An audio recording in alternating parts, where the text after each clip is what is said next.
ಈ ವಿಡಿಯೋವನ್ನು ನೋಡುವ ಮುನ್ನ ನೀವು ಇನ್ನೂ ಕೂಡ ನಮ್ಮ ಚಾನೆಲ್ ಅನ್ನು ಸಬ್ಸ್ಕ್ರೈಬ್ ಆಗದಿದ್ದರೆ ಸಬ್ಸ್ಕ್ರೈಬ್ ಆಗಿ ಮತ್ತು ಈ ವಿಡಿಯೋಗೆ ಒಂದು ಲೈಕ್ ಮಾಡಿ. ಹಾಯ್ ಗೆಳೆಯರೇ, ಲೈಫ್ ಲೈನ್ ಕನ್ನಡ ಜಿಕೆ ಅಡ್ಡಾದ ಮತ್ತೊಂದು ವಿಡಿಯೋಗೆ ಎಲ್ಲರಿಗೂ ಸ್ವಾಗತ.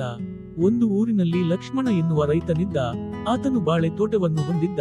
ಅದರಿಂದ ಆತನಿಗೆ ಪ್ರತಿ ವರ್ಷ ತುಂಬಾನೇ ಆದಾಯ ಬರುತ್ತಾ ಇತ್ತು. ಆದ್ರೆ ಆತ ಹೆಂಗಸರ ಗುಲಾಮನಿದ್ದ. ತನ್ನ ತೀಟೆಗಾಗಿ ದುಡಿದ ಹಣವನ್ನು ಹಾಳು ಮಾಡುತ್ತಾ ಇದ್ದ.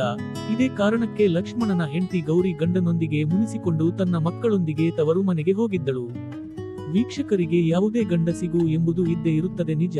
ಆದ್ರೆ ಹೆಂಡತಿ ಮಕ್ಕಳು ಬೀದಿಗೆ ಬರುವಂತೆ ಚಟಕ್ಕೆ ಅಂಟಿಕೊಳ್ಳಬಾರದು ಅಲ್ವಾ? ಲಕ್ಷ್ಮಣ ಇರೋಬರೋ ಹೆಂಗಸರಿಗೆ ತನ್ನ ಬಳಿಯ ಹಣವನ್ನು ಸುರಿದು ತನ್ನ ಜೇಬನ್ನು ಖಾಲಿ ಮಾಡಿಕೊಳ್ಳುತ್ತಾನೆ. ಇಂತಹ ಸಮಯದಲ್ಲಿ ಮಾರುಕಟ್ಟೆಯಲ್ಲಿ ಬಾಳೆಗೊನೆಗೆ ಬೆಲೆಯೇ ಇಲ್ಲದಂತೆ ಆಗುತ್ತದೆ.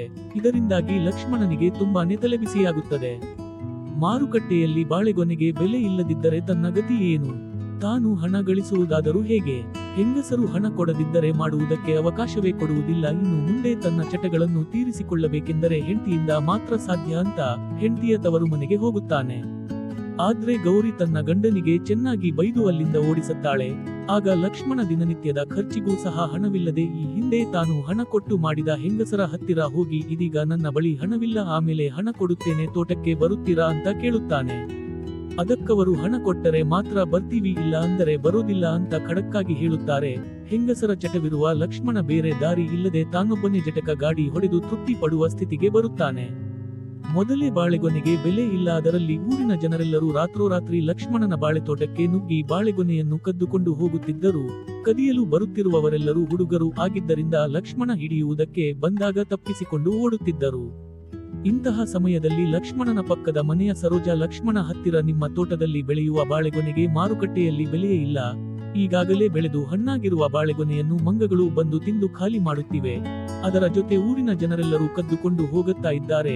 ನಿಮಗೇನು ಅಭ್ಯಂತರವಿಲ್ಲವೆಂದರೆ ಒಂದೆರಡು ಬಾಳೆಗೊನೆಯನ್ನು ನಾನು ತಗೊಂಡು ಹೋಗಲಿನಾ ಅಂತ ಹೇಳುತ್ತಾಳೆ. ಅದಕ್ಕೆ ಲಕ್ಷ್ಮಣ ಖಡಕ್ಕಾಗಿ ಬಾಳೆಗೊನೆಯನ್ನು ಸುಮ್ಮನೆ ಕೊಡುವುದಿಲ್ಲ, ಹಣ ಕೊಟ್ಟು ತೆಗೆದುಕೊಂಡು ಹೋಗಿ ಅಂತ ಹೇಳುತ್ತಾನೆ. ಲಕ್ಷ್ಮಣನ ಮಾತು ಕೇಳಿ ಸರೋಜಾಳಿಗೆ ಸಿಟ್ಟು ಬರುತ್ತದೆ. ಆಮೇಲೆ ಮನಸ್ಸಿನಲ್ಲಿ ಹಣ ಕೊಡಬೇಕಾ ನಿಂಗೆ, ಇರು, ಇವತ್ತು ರಾತ್ರಿ ಸರಿಯಾಗಿ ಮಾಡಿಸ್ತೀನಿ ನಿಂಗೆ ಅಂತ ಅಂದುಕೊಳ್ಳುತ್ತಾಳೆ. ಆಮೇಲೆ ಲಕ್ಷ್ಮಣನಿಗೆ ಹಾಗಿದ್ರೆ ನನಗೆ ಬೇಡ ಅಂತ ಹೇಳಿ ಸುಮ್ಮನಾಗುತ್ತಾಳೆ. ಸರೋಜಾ ಅವತ್ತು ರಾತ್ರಿ ಹೇಗಾದ್ರೂ ಮಾಡಿ ಬಾಳೆಗೊನೆ ತರಬೇಕು ಅಂತ ಕತ್ತಿ ಮಸೆಯುತ್ತಿರುತ್ತಾಳೆ. ಅದರಲ್ಲಿ ಲಕ್ಷ್ಮಣನಿಗೆ ಬಹಳ ದಿನಗಳಿಂದ ಹೆಂಗಸರಿಗೆ ಮಾಡದೇ ಇರುವುದರಿಂದ ನಿದ್ದೆಯೇ ಬಂದಿರುವುದಿಲ್ಲ. ಹಾಗಾಗಿ ಹೊರಗಡೆ ಹೋಗಿ ಜಟಕಾ ಗಾಡಿ ಹೊಡೆದುಕೊಂಡು ಬರೋಣ ಅಂತ ಅಂದುಕೊಂಡು ಮನೆಯ ಹೊರಗಡೆ ಬರುತ್ತಾನೆ. ಹೀಗೆ ನಿಂತುಕೊಂಡು ಹೊಡೆಯುತ್ತಿರುವಾಗ ಸರೋಜಾಳ ಮನೆಯಲ್ಲಿ ಕತ್ತಿ ಮಸೆಯುತ್ತಿರುವ ಶಬ್ದ ಕೇಳಿಸುತ್ತೆ.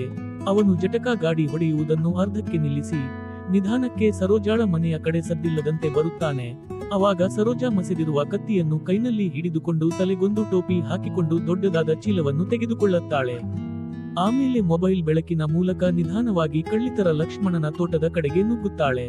ಇದನ್ನು ದೂರದಲ್ಲಿ ನಿಂತುಕೊಂಡು ಗಮನಿಸುತ್ತಿದ್ದ ಲಕ್ಷ್ಮಣ ಸರೋಜಾಗೆ ಗೊತ್ತಾಗುತ್ತದೆ. ಹಾಗೆ ಅವಳನ್ನು ಹಿಂಬಾಲಿಸುತ್ತಾನೆ. ಮನಸ್ಸಿನಲ್ಲಿ ಇವಳಿಗೆ ಇವತ್ತು ಸರಿಯಾಗಿ ಶಿಕ್ಷೆ ಕೊಡುತ್ತೇನೆ ಅಂತ ಅಂದುಕೊಳ್ಳುತ್ತಾನೆ. ಸರೋಜಾ ಲಕ್ಷ್ಮಣನ ಬಾಳೆತೋಟದ ಬೇಲಿಯ ಹತ್ತಿರ ಹೋಗಿ ಹಿಂದೆ ಮುಂದೆ ನೋಡುತ್ತಾಳೆ. ಆದ್ರೆ ಸರೋಜಾ ಬರುವುದಕ್ಕಿಂತ ಮುಂಚೆ ಬೇರೆ ಯಾರು ಬಾಳೆ ತೋಟದ ಬೇಲಿಯನ್ನು ಮುರಿದಿರುವುದರಿಂದ ಸರೋಜಾಗೆ ತೋಟದೊಳಗೆ ನುಗ್ಗಲು ಸುಲಭವಾಗುತ್ತೆ.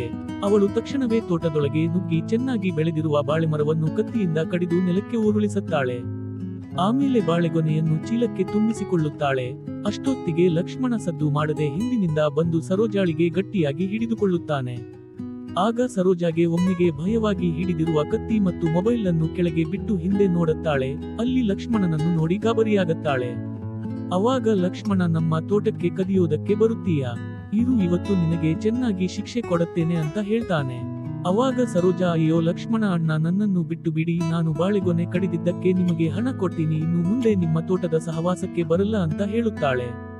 ಆದ್ರೆ ಲಕ್ಷ್ಮಣ ಮಾತ್ರ, ನನಗೆ ನೀನು ಹಣವೇನು ಕೊಡುವುದು ಬೇಡ ಅಂತ ಅವಳ ಮೃದುವಾದ ಕಮಲದಂತಿರುವ ಹೂವನ್ನು ಒತ್ತುತ್ತಾ, ತುಂಬಾ ದಿನಗಳಿಂದ ನಿನ್ನಂತಹ ಚೆಲುವೆ ನೋಡದೆ ಬೇಜಾರಾಗಿ ಹೋಗಿತ್ತು, ಇವತ್ತು ನೀನು ನನ್ನ ಕೈಯಲ್ಲಿ ಸರಿಯಾಗಿ ಸಿಕ್ಕಿ ಹಾಕಿಕೊಂಡಿದ್ದೀಯಾ ಅಂತ ಅವಳನ್ನು ಹಗ್ಗವನ್ನು ತೆಗೆದುಕೊಂಡು ಅಲ್ಲೇ ಇದ್ದ ಬಾಳೆ ಮರಕ್ಕೆ ಕೈಯನ್ನು ಕಟ್ಟಿ ಹಾಕುತ್ತಾನೆ.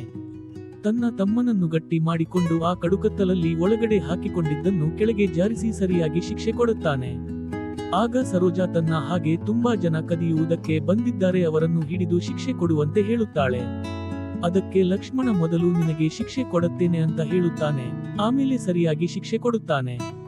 ಆಮೇಲೆ ತೋಟದ ಸುತ್ತಮುತ್ತಲೂ ಬಾಳೆಮರ ಕಡಿಯುವ ಶಬ್ದ ಜಾಸ್ತಿ ಕೇಳುತ್ತಿದ್ದಂತೆ ನನ್ನ ಹತ್ತಿರ ಕೋವಿ ಇದೆ, ಯಾರಾದರೂ ಎದುರು ಸಿಕ್ಕಿದರೆ ಶೂಟ್ ಮಾಡುತ್ತೇನೆ ಅಂತ ಜೋರಾಗಿ ಕೂಗುತ್ತಾನೆ. ಲಕ್ಷ್ಮಣನ ಮಾತು ಕೇಳಿ ಬಾಳೆಗೊನೆ ಕಡಿಯುವುದಕ್ಕೆ ಬಂದವರೆಲ್ಲರೂ ಹೆದರಿಕೊಂಡು ತೋಟದಿಂದ ಓಡುತ್ತಾರೆ.